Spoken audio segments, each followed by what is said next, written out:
Hello guys, welcome back to my another video. চলে এসেছি আজ একটা কাঁচা পনিরের রেসিপি নিয়ে। ফার্স্টে পনিরগুলোকে কেটে নিতে হবে, তার সাথে কেটে নিতে হবে পেঁয়াজ, আদা, রসুন।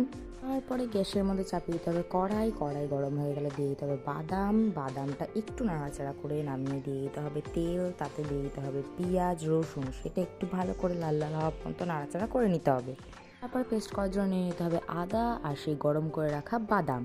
দিয়ে দিতে হবে পরিমাণ মতো পোস্ত, করে নিতে হবে একটা পেস্ট। সেই পেস্টটাকে আরেকটু থিক করার জন্য দিয়ে দিতে হবে ভেজে রাখা পেঁয়াজ আর রসুন। থিক পেস্ট রেডি হয়ে গেলে বসিয়ে নিতে হবে একটা ছোট কড়াই। এর মধ্যে দিয়ে দিতে হবে বাটার, ঘি আর অল্প পরিমাণে সাদা তেল। তারপর এটাকে ভালো করে নাড়াচাড়া করে এর মধ্যে দিয়ে দিতে হবে করে রাখা পেস্টটার মধ্যে দিয়ে কিছুটা অংশ, তার মধ্যে দিতে হবে পরিমাণ মতো নুন, হলুদ গুঁড়ো, লঙ্কার গুঁড়ো, আর একটা থালার মধ্যে নামিয়ে নিতে হবে সেই পেস্টটার বাকি অংশটা। দিয়ে দিতে হবে পনির, ভালো করে তার মধ্যে দিয়ে দিতে হবে সেই পেস্টটা যেটা আমরা এইমাত্র বানালাম। সবটাকে ভালোভাবে মিশিয়ে এটাকে জল দিয়ে পরিমাণ মতন আটকে দিতে হবে বাটির ঢাকনা। আমরা চিনি ইউজ করিনি, আপনারা চাইলেই ব্যবহার করতে পারেন চিনি। তারপর জল গরম করতে দিয়ে তার মধ্যে দিয়ে দিতে হবে বাটি, ঢাকা দিয়ে দিতে হবে, ভালো করে ছেড়ে দিতে হবে 20-25 মিনিটের জন্য ভাপে। তারপর এটা খুলে দেখা যাবে ভালো মতন হয়ে এসছে পনির।